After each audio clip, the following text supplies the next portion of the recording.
اعوذ باللہ من الشیطان الرجیم بسم اللہ الرحمن الرحیم السلام علیکم پیارے سامعین، کیسے ہیں؟ امید کرتا ہوں خیریت سے ہوں گے۔ آج کا ہمارا ٹاپک ہے ماہ محرم شروع ہو رہا ہے، تو اس لیے ہم شروع کر رہے ہیں کہ یزید کی حکومت جب سے سٹارٹ ہوئی تھی تب سے۔ اور پیارے سامعین، میری ہر ویڈیو میں حوالہ جات ہوتے ہیں، تو یہ میری ویڈیوز کسی کو تکلیف دینے کے لیے نہیں ہے، کسی مخصوص فقہ کو تکلیف دینے کے لیے نہیں ہے۔ تو ٹاپک شروع کرتے ہیں کہ یزید کو ولی عہد کیسے بنایا گیا تھا۔ معاویہ کے لیے ان کی زندگی کا طویل دور کم نہ تھا، جس میں انہوں نے مسلمانوں کی قسمت کے مالک بن کر اپنے تمام مقاصد حل کر لیے اور دنیا کی جاہ و حشمت اور مال و دولت کے خوب مزے لوٹ چکے تھے، جس کا اعتراف انہوں نے ایک خاص انداز میں خود بھی کیا اور کہا کہ ہم تو دنیا میں غلطاں ہو گئے اور لوٹ لوٹ کر اس میں رہے، مگر انہوں نے اس پر اکتفا نہ کیا اور یہ چاہا کہ ان کے اولاد بھی اس طرح بہرہ اندوز ہو۔ حالانکہ وہ معاہدہ میں شرط طے کر چکے تھے کہ میں اپنے بعد کسی کو خلیفہ نامزد نہ کروں گا۔ یہ اس معاہدے کی بات ہو رہی ہے جو انہوں نے حضرت امام حسن کے ساتھ کیا تھا۔ پھر بھی انہیں فکر اس بات کی ہوئی کہ اپنے بیٹے یزید کو اپنا جانشین بنا دیں، مگر وہ یزید کے افعال و عادات کی وجہ سمجھتے تھے کہ مسلمانوں کے اس پر تیار کرنا بڑا دشوار گزار مرحلہ ہے، اس لیے وہ اس کو زبان پر نہیں لاتے تھے۔ تاہم وہ رفتہ رفتہ اس کے انتظامات مکمل کر رہے تھے۔ ان میں سے ایک ایسے بااثر افراد کا جو مدعی خلاف بن سکے ختم کرنا تھا۔ چنانچہ عبد الرحمن بن خالد بن ولید، جس کا اثر اس وجہ سے شام میں بڑھ گیا تھا کہ ان کے والد کے کارنامے رومیوں کے مقابلے میں اہل شام کی زبان پر عام تھے، اور اس بنا پر معاویہ کو اندیشہ تھا کہ کہیں اہل شام ان کو خلیفہ نہ تسلیم کر لیں، لہٰذا ان کا علاج یہ کیا گیا کہ ابن اسال کے ذریعے سے ان کو زہر دلا دیا، جس سے ان کا خاتمہ ہو گیا۔ معاویہ نے ابن اسال کو اس کا معاوضہ یہ دیا کہ ہمیشہ کے لیے ٹیکس سے مستثنی کر دیا اور حماس کے خراج کی وصولیاں جو تھی اسے اس کا ولی قرار دے دیا، مگر اسے اس رشوت سے فائدہ اٹھانے کا زیادہ موقع نہیں ملا، اس لیے عبد الرحمن کے بھائی مہاجر بن خالد نے مدینہ سے دمشق جا کر اپنی تلوار سے ابن اسال کو قتل کر دیا، جس پر معاویہ نے مہاجر کو قید کی سزا دی اور 1 سال کے بعد رہا کیا۔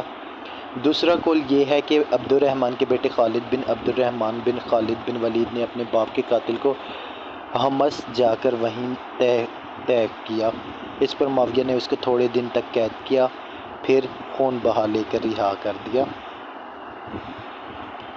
اب ان کے مقربین اور گرد و پیش کے رہنے والے اس کا اندازہ رکھتے تھے کہ معاویہ کی یہ دلی خواہش ہے کہ وہ یزید کو اپنا ولی عہد بنائے، مگر انہیں بھی اس کے بروئے آنے کی صورت نظر نہ آتی تھی۔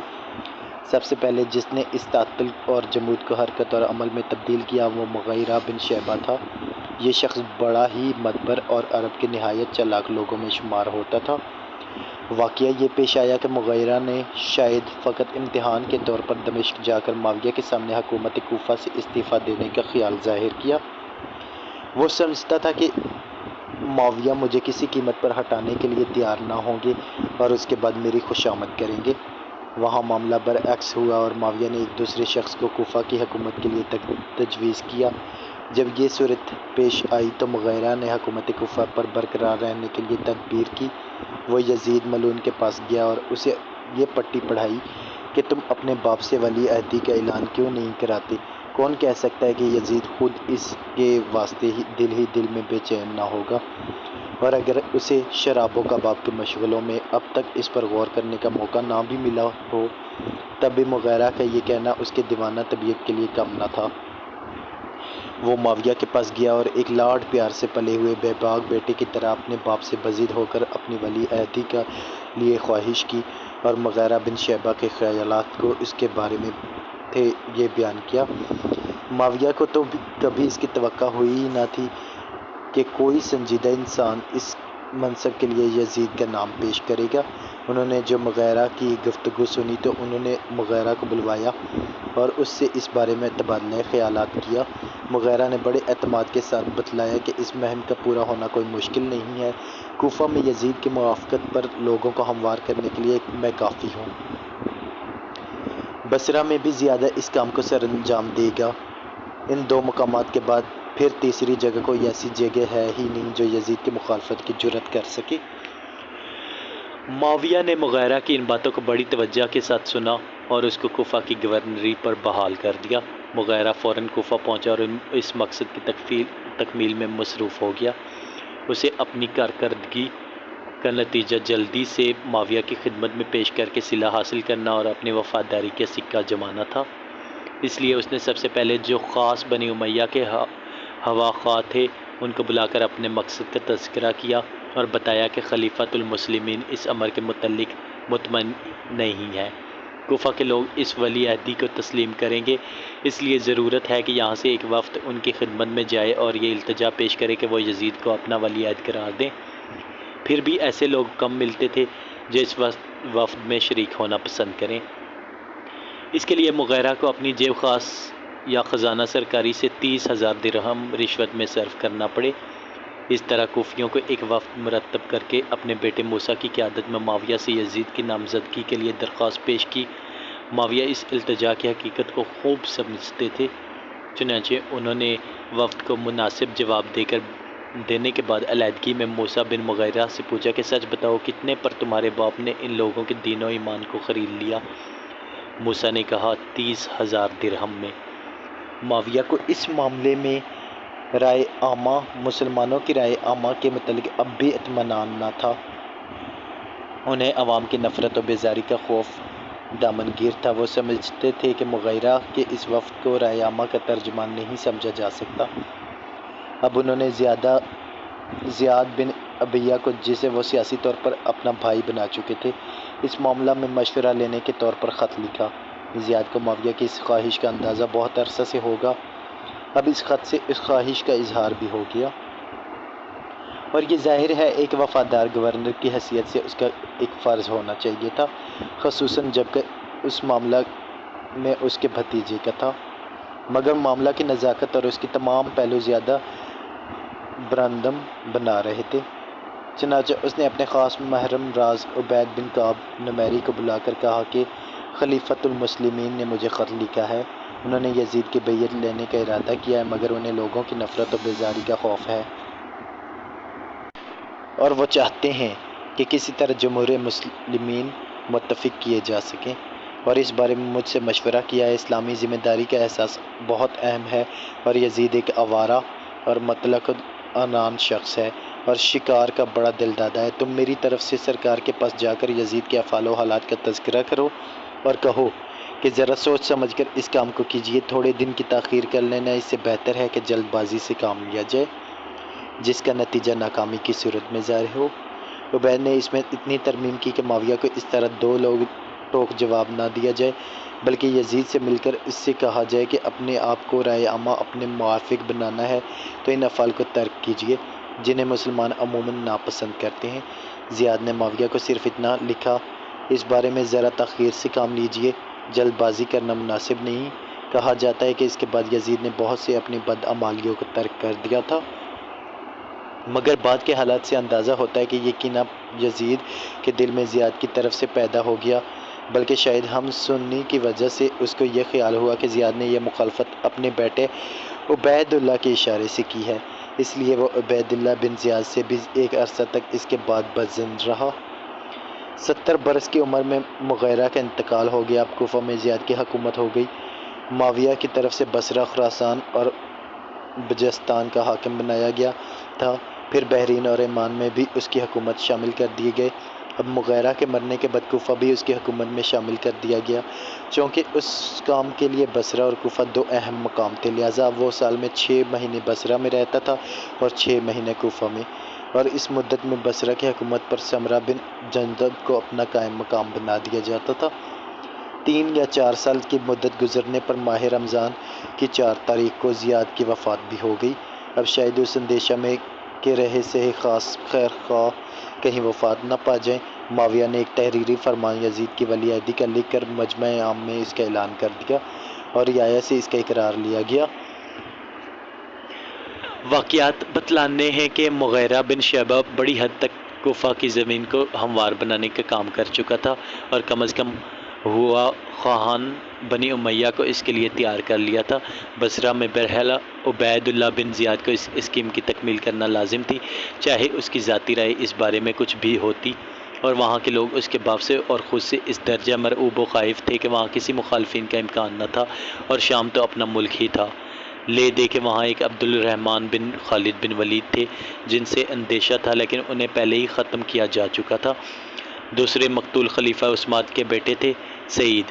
انہوں نے ذرا خلافت یزید پر اظہار ناراضگی کیا اور خود معاویہ کے پاس آ کر کہا، آپ نے یزید کو مجھ پر مقدم کیا اس لیے کہ بیعت لی، حالانکہ بخدا آپ جانتے ہیں میرے باپ اس کے باپ سے بہتر اور میری اماں اس کی اماں سے اچھی، اور میں خود اس سے بہتر ہوں۔ آپ کو جو کچھ ملا ہے یہ میرے باپ کا صدقہ ہے۔ یہ سن کر معاویہ نے کہا کہ تم نے جو اپنے باپ کے احسان کا مجھ پر ذکر کیا تو مجھے اس کا انکار نہیں، مگر میں نے اس کے عوض یہ کر دیا کہ ان کے خون کا مطالبہ کیا اور قاتلوں سے ان کا بدلہ لیا، اور تمہارے باپ کی فضیلت اس میں بھی کوئی شک نہیں کہ مجھ سے بہتر تھے اور انہیں رسول خدا سے قرابت مجھ سے زیادہ حاصل تھی۔ اس طرح تمہاری ماں کی فضیلت اس میں بھی کوئی شک نہیں کیونکہ کرشیہ کی بزرگی کلبیہ پر ظاہر ہے، لیکن یہ بات کہ تم یزید سے بہتر تم کو معلوم ہونا چاہیے کہ میرے نزدیک اگر تم ایسوں سے میرا گھر بھرا ہو وہ سب مل کر بھی یزید کے برابر نہ ہوں گے۔ وہ تو یہ جواب سن کر حیران رہ گیا، مگر یزید نے اپنے باپ سے سفارش کی کہ سعید میری وجہ سے ناراض ہو گئے، آپ انہیں کسی طرح خوش کر دیجئے۔ اس پر معاویہ نے انہیں خراسان کا حاکم بنا دیا۔ اس طرح یہ خدشہ بھی دور ہو گیا۔ شام و عراق کو ہموار کرنے کے بعد معاویہ نے مکہ اور مدینہ کے متعلق خیال کیا۔ اس زمانہ میں مروان مدینہ کا حاکم تھا۔ معاویہ نے اس کو لکھا کہ ہم نے یزید کو اپنا ولی عہد بنایا، اس کے لیے ولی عہدی کی بیعت لی جا چکی ہے، تم خود بھی یزید سے بیعت کرو اور ہماری طرف سے وہاں مدینہ کے لوگوں سے یزید کی بیعت لو۔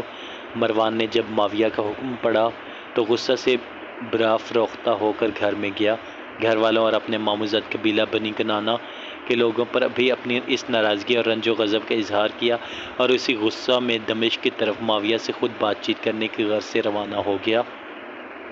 وہاں پہنچ کر معاویہ سے ملا اور اس سے انداز سے چلتا تھا جس طرح دو برابر کے رشتہ دار ہوں۔ معاویہ سے غصہ سے بھری ہوئی تیز و تند تقریریں کی اور کہا، یہ آپ کیا کر رہے ہیں؟ چھوکروں اور امیر اور سردار بناتے ہیں، اس ارادے سے باز آئیے۔ یاد رکھیے آپ کو قوم میں ایسے اور بھی موجود ہیں جو آپ کے مشوروں میں شریک اور آپ کے کاموں میں آپ کے وزیر مددگار رہے ہیں۔ معاویہ نے کہا، مروان خفا نہ ہو، تم بے شک خلیفہ وقت کی نظیر اور ہر مشکل میں اس کے پشت پناہ اور مددگار ہو، اس لیے یزید کے بعد تم کو ہی یزید کا ولی عہد ہم نے قرار دیا ہے۔ یہ تھا وہ سیاسی منتر جس نے مروان کو غصہ ختم کر دیا اور مردان مطمئن ہو کر مدینہ واپس ہوا۔ مدینہ میں مروان نے ایک جلسہ منعقد کیا اور اس میں یزید کی تخت نشینی کے متعلق ذکر کیا اور کہا، معاویہ نے اپنے بیٹے یزید کی بیعت کا اسی طرح حکم دیا ہے جس طرح ابو بکر نے عمر کے لیے بیعت لی تھی۔ یہ سننا تھا کہ عبد الرحمن بن ابی بکر بگڑ گئے۔ کہا، ابو بکر نے اپنے بیٹے کی بیعت نہیں لی تھی، یہ تو کسریٰ و کیسر کا طریقہ ہے، ہم ہرگز اس شرابی و زانی کی بیعت نہ کریں گے۔ عبد الرحمن کے خیالات کی تائید حضرت امام حسین، عبداللہ بن زبیر اور عبداللہ بن عمر نے کی۔ جو واقعہ پیش آیا اس کی اطلاع مروان نے معاویہ کو کر دی۔ معاویہ نے کچھ دن تأمل کیا، پھر یزید کو لے کر حج کے بہانے سے روانہ ہوئے۔ معاویہ کو خوب احساس تھا کہ ان لوگوں کو جنہوں نے خلافت یزید پر اعتراض کیا ہے دنیا اسلام میں کیا اہمیت حاصل ہے۔ یاد رکھنے کے قابل بات یہ ہے کہ مسلمانوں کے ہر فرقہ کے نقطہ نظر سے جن جن افراد کو اسلامی معاملات سے دلچسپی کا ورثہ پہنچتا تھا وہ سب ہی یزید سے اختلاف رکھنے میں متفق تھے۔ چنانچہ ایک طرف ان میں امام حضرت حسین بن علی تھے، جو دوسری طرف عبد الرحمن بن ابی بکر، ام المومنین حضرت عائشہ بنت ابی بکر، عبداللہ بن عمر، عبداللہ بن عباس، عبداللہ ابن زبیر بھی تھے۔ ان ناموں کے دیکھنے سے واضح ہو جاتا ہے کہ مسلمانوں میں جو فرقہ بندی آج قائم ہے اس کا کوئی اثر یزید کی ولی عہدی کے جواز میں نہ تھا۔ ٹھیک ہے، اصولاً یزید کی ولی عہدی سے اختلاف میں تمام وہ افراد متفق تھے جو کسی فرقہ کے نقطہ نظر سے بھی مذہبی نمائندگی کر سکتے تھے۔ اب یہ اپنا ثبات قدم اور استقلال ہے کہ کوئی تمام مشکلات کے باوجود آخر وقت تک اپنے اس بات پر قائم رہے اور پھر حالات سے مجبور ہوئے، لیکن اصول اور آئین کے اعتبار سے ان سب کا متفق ہونا خود ایک بڑی اور وزنی حقیقت ہے۔ معاویہ نے ان لوگوں کو خوف دلا کر دبانا چاہا اور لالچ دلا کر بھی مائل کرنا چاہا، چنانچہ سب سے پہلے جب وہ مدینہ کے قریب پہنچے تو حضرت امام حسین سے ملاقات ہوئی۔ آپ کو دیکھ کر معاویہ نے کہا، نہ تمہارے لیے خوشی ہو اور نہ برکت، تم ایک قربانی کا دمبا ہو جس کا خون جوش کھا رہا ہے، خدا کی قسم یہ خون ضرور گرایا جائے گا۔ امام حسین علیہ السلام نے فرمایا، چپ رہو، ہم ایسے کلام کے اہل نہیں ہیں۔ معاویہ نے کہا، اس سے بھی بدتر کلام کے مستحق ہو۔ پھر اس کے بعد ابن زبیر سے ملے تو ان سے کہا کہ تم ایک چھپے ہوئے مکار سومسمار کو کے مانند ہو جو سر کو اپنے سوراخ میں ڈال کر دم ہلاتا ہے، قسم ہے خدا کی عنقریب اس کی دم پکڑ لی جائے گی، دور کرو اس کو۔ اور پھر ان کے خچر پر چابک مارا اور ہٹا دیا۔ پھر اس کے بعد عبد الرحمن بن ابی بکر ملے، ان کو کہا، یہ بڈھا بھی سٹھیا گیا ہے، اس کی عقل جاتی رہی ہے۔ پھر حکم دیا کہ ان کی سواری کے خچر پر بھی تازیانے مارو اور ہٹا دو۔ پھر عبداللہ بن عمر سے بھی ایسا ہی سلوک کیا گیا۔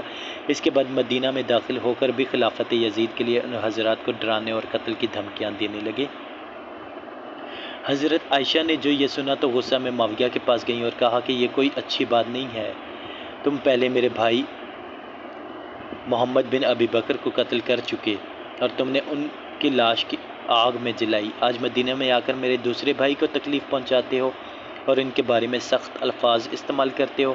فرزند رسول اور عبداللہ بن عمر اور عبداللہ بن زبیر کو بھی ڈراتے دھمکاتے ہو۔ تم ان لوگوں میں سے ہو جنہیں رسول صلی اللہ علیہ وآلہ وسلم نے رحم کھا کر فتح مکہ میں قتل سے آزاد کر دیا تھا، تم کو ایسی حرکتیں ہرگز زیب نہیں دیتی۔ طبری نے معاویہ کا مکالمہ جو عبد الرحمن بن ابی بکر کے ساتھ درج کیا ہے وہ حسب ذیل ہے۔ معاویہ نے کہا، اے عبد الرحمن، کیسے ہاتھ پیروں کے ساتھ تم میری نافرمانی کرنے کی جرأت کرتے ہو؟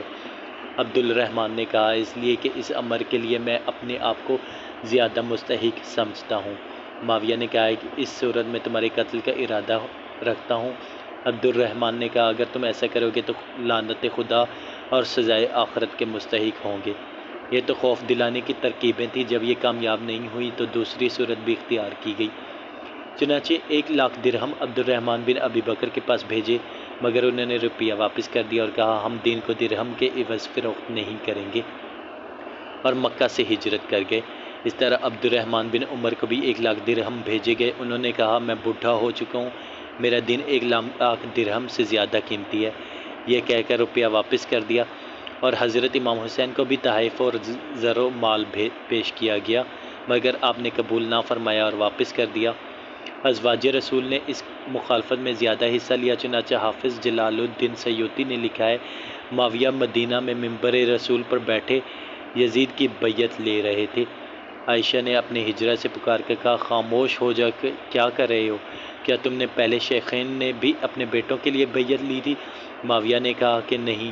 تو عائشہ نے کہا، پھر تم کس کی پیروی کرتے ہو؟ معاویہ یہ سن کر شرمندہ ہوئے اور منبر سے اتر آئے۔ اس سے ظاہر ہے کہ یزید کی ولی عہدی سب کے نزدیک اصول شریعت اور آئین اسلام کے خلاف تھی۔ معاویہ کو اپنے بعد کسی جانشین کے نامزد کرنے کا حق نہ ہوگا۔ اس کے بعد معاویہ کو اپنے بیٹے کا خود نامزد کرنے کا کسی طرح کی درست نہیں ہو سکتا۔ یہ سب اس صورت میں بھی تھا جب یزید اپنے کردار کے لحاظ سے اچھا ہی آدمی ہوتا۔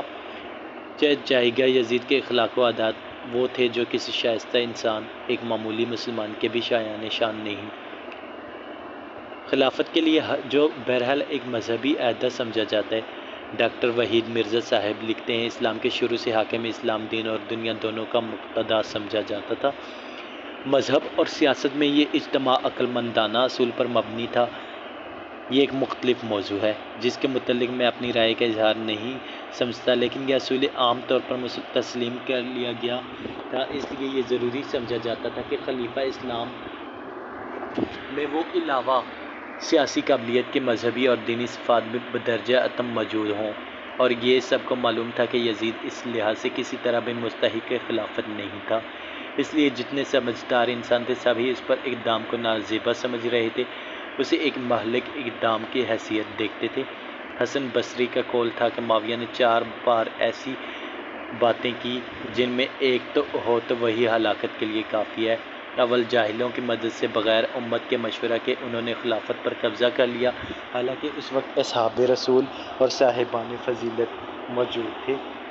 دوم، اپنے بیٹے کو جو شراب و خوار نشہ باز تھا اور ریشم پہنتا اور تنبورہ بجایا کرتا تھا، اپنا جانشین بنایا۔ سوئم، زیاد کو اپنے باپ کا ابو سفیان کا بیٹا قرار دیا، حالانکہ رسول اللہ صلی اللہ علیہ وآلہ وسلم نے فرمایا ہے کہ بیٹا اسی کا قرار دیا جا سکتا ہے جو اصلی شوہر ہو، اور زناکار کے لیے بس پتھر ہے۔ چہارم، حجر اور اصحاب حجر کا قتل کرنا۔ دوسرا قول ان کا یہ بھی تھا کہ مسلمانوں کی تباہی کے ذمہ دار 2 شخص ہیں، ایک عمرو بن العاص جس نے معاویہ کو قرآن نیزے پر بلند کرنے کی رائے دی تھی، چنانچہ وہ بلند بھی کیے گئے۔ دوسرے مغیرہ جس نے معاویہ کو یزید کی بیعت لینے کا مشورہ دیا۔ اگر مغیرہ کی یہ رائے نہ ہوتی تو قیامت تک انتخاب کا اصول قائم رہتا۔ معاویہ کے بعد جو تخت نشین ہوئے وہ سب کے سب معاویہ کی مثال کے مطابق اپنے بیٹوں کی بیعت کراتے رہے۔ مسلمانوں کی اس رائے عامہ کی نمائندگی وہ چند اشخاص کر رہے تھے جن کے نام تاریخ میں درج ہیں۔ معاویہ پر یہ امر چھپا ہوا نہیں تھا۔ اس جماعت میں سب سے نمایاں ہستی حضرت امام حسین ابن علی کی ہے۔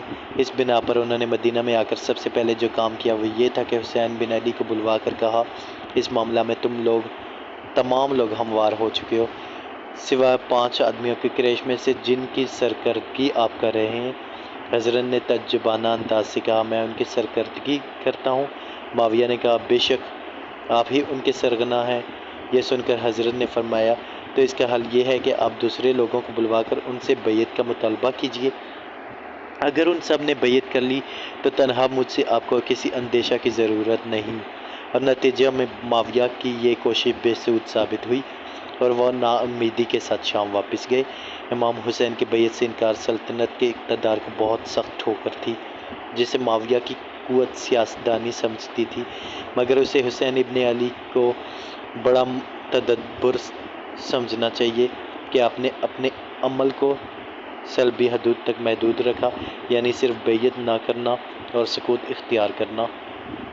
آپ جانتے تھے کہ فریق مخالف ایک وقت میں اس کو سکوت کو توڑنے کے لیے تشدد سے کام لے گا، جس کے لیے آپ تیار تھے، مگر آپ یہ نہ چاہتے تھے آپ کی طرف سے کسی جارحانہ اقدام کا الزام عائد کیا جا سکے۔ دوسری طرف معاویہ نے بھی بقضائے سیاست اس وقت کسی عملی اقدام کو مناسب نہیں سمجھا، مگر اس کے بعد نہ معاویہ یہ تدبیروں سے غافل تھے اور نہ امام حسین مستقبل سے بے خبر تھے۔ اصل میں امام حسین علیہ السلام چاہتے تھے کہ میں خاموش رہوں اور حریف تشدد سے کام لے، اور معاویہ کا مطلب یہ تھا کہ ہم اپنی طرف سے عملی طور پر تشدد کی پہل نہ کریں، اور امام حسین علیہ السلام جوش میں آ کر کوئی ایسا اقدام کر بیٹھیں جس سے امن عامہ کو نقصان پہنچانے کی ذمہ داری ان پر عائد کر دے۔